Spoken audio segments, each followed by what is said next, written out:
qualité, Pebo Sambela Mikolo Miso, Alléluia. Mon conseil à Nabino. Samuela, mon lokola Santuluka Komi, Koeteni Azumi na Ibale, Molongo Matukisato na Mitano, Kinotukuisato na Mwambi. Yesu alobi na bayekoli.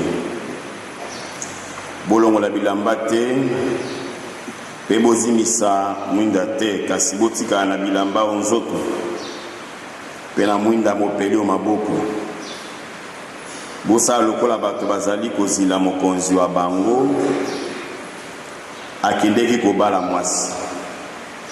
Bakozila ye, po bafungola noki, otango akoya, pe akobete monoko mwandaku.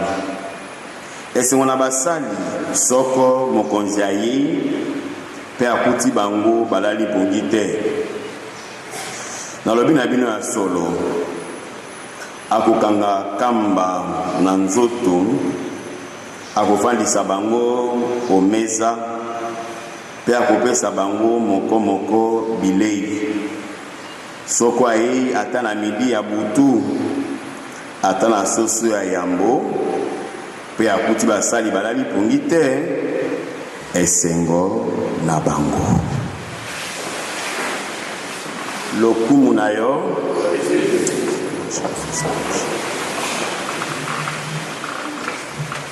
Baba Nzambe boboto, Baba Nzambe boboto, Bondeku. Il est vivant, il est ressuscité. Nani wana mabuka ngo ya nani Baba Nzambe.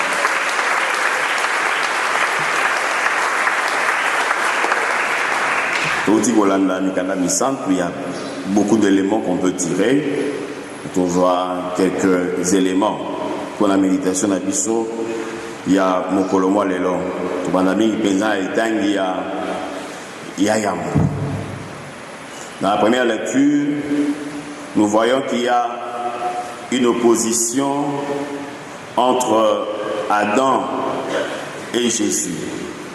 Jésus comme Adam ou Yassika. Il n'y a pas similitude, il n'y a pas complémentarité, mais il y a une opposition entre Adam et Jésus. Alors, il y a un motomoko, mabe ekoti. Atosité, mabe ekoti.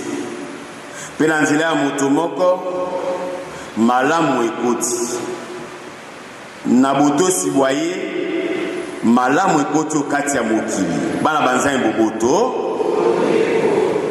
Bango la biso te.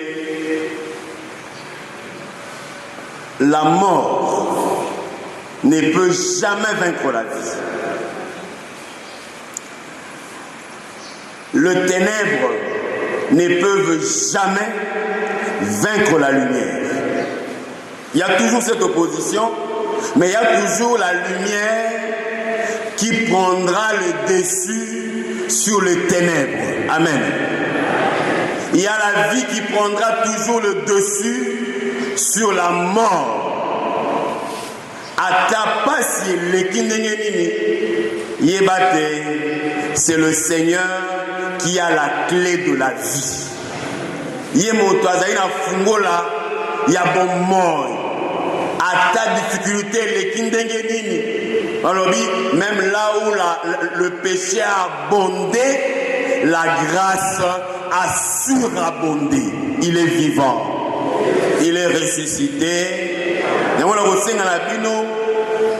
Mais à la mikakatana mokili, et à la passe nini, et à la likambo nini, et mettre bino à genoux terre. Pas maté, il y a quelqu'un qui a vaincu la mort, qui a vaincu le ténèbre. C'est quelqu'un s'appelle Jésus-Christ.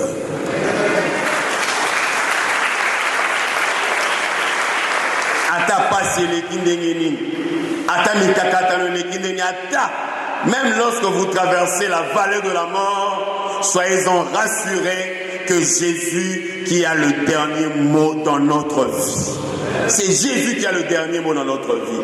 C'est lui la lumière, c'est lui la vie. nanzela ye nde tozwi bonsomi nanzela ye nde tokangolami nanzela ye nde tobiki aye kobongisa likambo lina adamu atosaki te ye aye kotosa yango eloko moko te inquiétez bomoi bwa bino et je vous demanderai d'être toujours du bon côté de l'histoire, du bon côté de l'histoire, le côté de la vie, le côté de la lumière, le côté de la paix. Est-ce que malamu kozwa pari ya mabete, ozwa pari ya malamu? Et je voulais insister encore en disant, balobi nanzela ya moto moko mabe koti. C'est quand même na beta moi c'était. Pour mes frères, mes sœurs, s'occuper biso, tout ça la attention mingi, na comportement la biso na nenge ya kofanda, na nenge ya kozala. Pourquoi? Parce que dans zela pe ya biso, on peut aussi amener le malheur, soit dans nos familles, soit dans nos vies, mitika to fandi. Dans une dakisa, ozana kata libala, tikala na mwasi na yo, na mobali na yo. Kofungola ba brèche mosusu te. En voulant toucher ailleurs, on amènera les malheurs dans la famille. Vous avez entendu? Boboto. Bisimba simba. Omona mwasi ya kitoko te. Omona mwasi ya pembe te. Omona mwasi ya chocolat te. Omona mobali ya propre te. Omona mobali ya kati suki te. Omona ya choko te. Il est vivant. Il est ressuscité. Au monde est minene. Tout ça. Boboto. Au monde est. Lorsque vous allez ailleurs, vous apportez le malheur. Faites attention dans vos familles. Namasanga. Lorsque vous trouvez, vous voulez toucher à tout. Vous apportez le malheur. Alors, Makamboko Maka, Milinga Mingabe, Ungoya, mais ça la faites attention. Lisusu nengo zona nzela ya nzambe kangama na nzela ya nzambe tika bisangisa sangisa ozao ozana mandona ozana ndikudi ozana occultisme ozana nani tout ça vous apportez le malheur pour vous, pour votre foyer, pour vos enfants, même pour les générations futures. Bami na nzela ya moto moko on s'appelle canal. Alors moi je te demande en ce matin, ne soyez pas le canal par lequel les malheurs doivent entrer dans votre vie, dans votre famille, dans votre communauté. Ne soyez jamais le canal par lequel le diable t'utilise pour être ma bécota. Mais je vous demande d'être le canal par lequel le salut doit entrer dans votre famille, le salut doit entrer dans votre communauté, le salut doit entrer.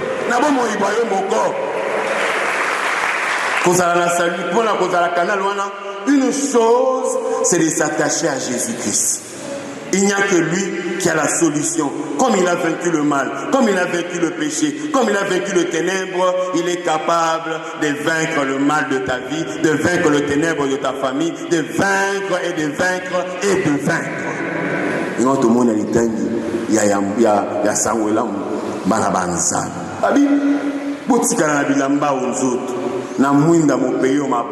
Le Seigneur nous envoie à être des serviteurs. Tu attends et tout ça. Non. Être au service. Et lui-même nous a montré cet exemple. Il a travaillé de ce main. Jésus était dans l'activité, dans la vie. Et ne soyez pas là, mais de ceux-là qui croisent le bras, non, c'est en travaillant,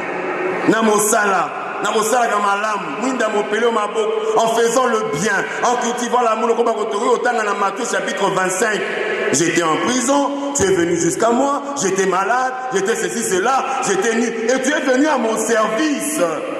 Le Seigneur, il doit nous trouver en train de travailler dans le service, comme lui-même, bien-aimé de Dieu. Ne croisez pas les bras. On a nos qui les aliment en fatalité. La vie, c'est une fatalité.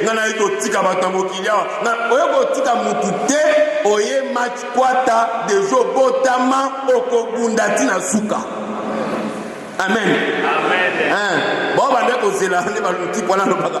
Bande kozela ba manza mboboto. Ba bande kozela bango bakola bakolite. Ba kufi avanyo. Yo kolyo zolo bake o tika mutu te.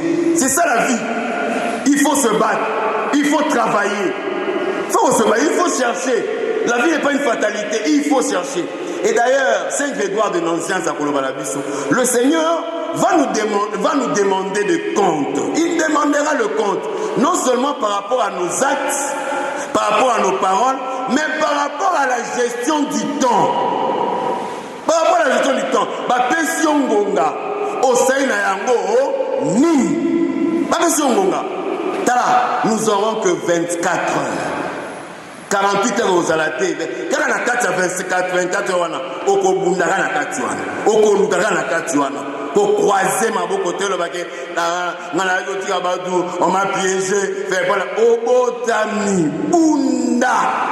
Il est vivant. Il est ressuscité.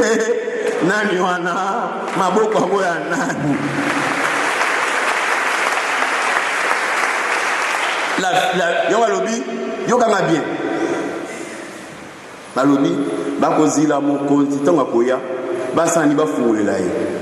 Vous savez, la clé de la vie, c'est entre nos mains. C'est toi-même qui as la clé de ta vie. Ce n'est pas une autre personne. Et la clé de la vie, c'est se lever.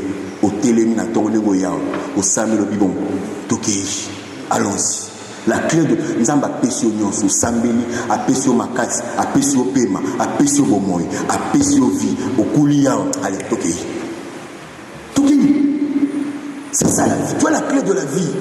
Et c'est ça, tu as déjà fait ta part. Ce matin, tu as prié. Ne passe pas tout ton temps. Matin, midi, il y a un moment.